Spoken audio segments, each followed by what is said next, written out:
Caribbean সাগরের মাঝখানে একটি পরিবার তাদের ইয়টে ছুটি কাটাচ্ছিল।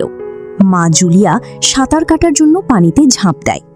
পানিতে আরাম করার সময় সে কিছু অদ্ভুত অনুভব করে, কিন্তু আশেপাশে কিছুই দেখা না যাওয়ায় সে ভাবে হয়তো এটা তার ভুল ধারণা। কয়েক সেকেন্ড পর আবার সেই অদ্ভুত অনুভূতি হয়। এবারও কিছু দেখা যায় না, কিন্তু এবার সে ভয় পেয়ে যায় এবং ইয়টের দিকে সাঁতরে যেতে শুরু করে। ঠিক তখনই হঠাৎ কেউ তার পা টানতে শুরু করে এবং সে জোরে জোরে সাহায্যের জন্য চিৎকার করতে থাকে। তার মেয়ে ক্যাসি হেডফোন লাগিয়ে গান শুনছিল, তাই সে কিছুই শুনতে পায় না। স্বামী টম এবং ছেলে বেন মাছ ধরায় ব্যস্ত ছিল। জুলিয়া পানির উপর ভেসে থাকার চেষ্টা করে, কিন্তু মুখে পানি ঢুকে যাওয়ার কারণে চিৎকার করা কঠিন হয়ে যায়। কিছুক্ষণ পর টম বুঝতে পারে যে অনেকক্ষণ ধরে সে জুলিয়াকে দেখছে না। সে ইয়টে তাকে খোঁজে এবং তারপর তার স্ত্রীকে বিপদে দেখতে পায়।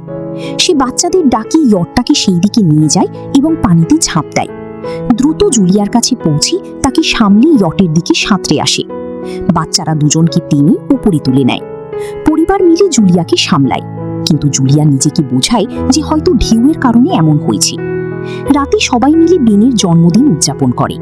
ক্যাসির কাছে তার বয়ফ্রেন্ডের ফোন আসে, তাই সে ল্যাপটপ নিয়ে বাইরে চলে যায়। ভিডিও কলে তার বয়ফ্রেন্ড দেখায় যে শহরের উপর বড় বড় কালো মেঘ জমে গেছে। কলটি হঠাৎ গ্লিচ হয়ে ফ্রিজ হয়ে যায়। ক্যাসি এই কথা পরিবারকে বলতে আসে, কিন্তু টম বলে হয়তো স্থলভাগ থেকে দূরে থাকার কারণে সিগন্যাল দুর্বল। ঠিক তখনই সবাই একটি শব্দ শুনতে পায়। তারা বাইরে গিয়ে দেখে যে তিমি মাছের একটি দল যাচ্ছে। টম ব্যাখ্যা করে যে তিমি মাছ সবসময় পৃথিবীর চৌম্বক ক্ষেত্র অনুসরণ করে, কিন্তু যখন ঝড় আসে তখন তারা বিভ্রান্ত হয়ে যায়। হঠাৎ ইয়টটি জোরে দুলে ওঠে এবং বেন পড়ে যায়।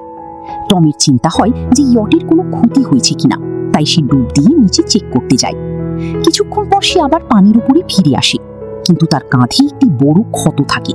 জুলিয়া দ্রুত তার ক্ষত সেলাই করে দেয়। টম জানায় যে পানির নিচে তার মনে হচ্ছিল যেন তার পিছনে কোনো বিশাল প্রাণী ছিল, কিন্তু যখন সে ঘুরে তাকায় তখন প্রোপেলারের সাথে কেটে যায়। সে বলে যাই ছিল সেটা খুবই বড় ছিল।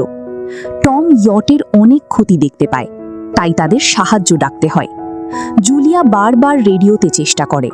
ক্যাসি ফোনে সিগন্যাল খোঁজে, কিন্তু কিছুই কাজ করে না।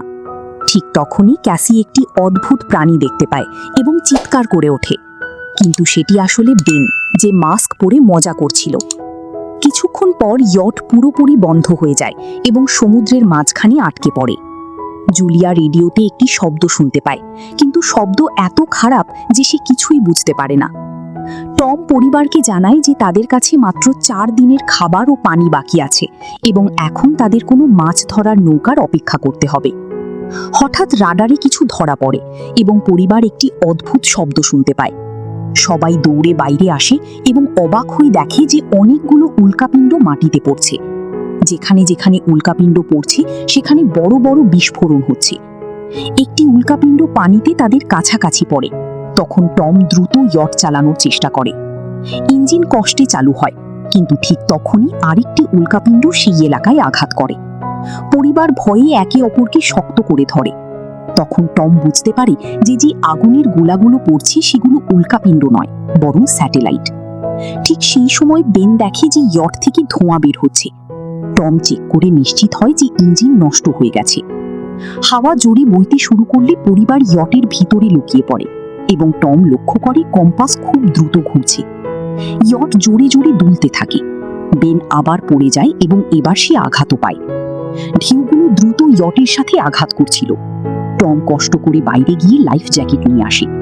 ঠিক তখনই বিদ্যুৎ চলে যায়। টম দ্রুত পাওয়ার বক্সের বাটন চাপ দেয় এবং আলো ফিরে আসে। সেই সময় বেন লক্ষ্য করে যে জুলিয়ার নাক থেকে রক্ত পড়ছে। জুলিয়ার মাথা ঘোরাতে থাকে, আর ক্যাসি সিঙ্কের কাছে গিয়ে বমি করে ফেলে। টম বারবার রেডিও চেষ্টা করতে থাকে, কিন্তু সিগন্যাল পায় না। হঠাৎ একটি তীক্ষ্ণ উচ্চস্বরের শব্দ আসে এবং বাতাস আরো জোরে বইতে শুরু করে। জুলিয়া দরজা বন্ধ করার চেষ্টা করে, কিন্তু একটি হ্যাচ খুলে যায় এবং বাতাস জানালাগুলো ভাঙতে শুরু করে। টম একটি ফ্লেয়ার জ্বালায় এবং কিছুক্ষণ পর অন্ধকার নেমে আসে।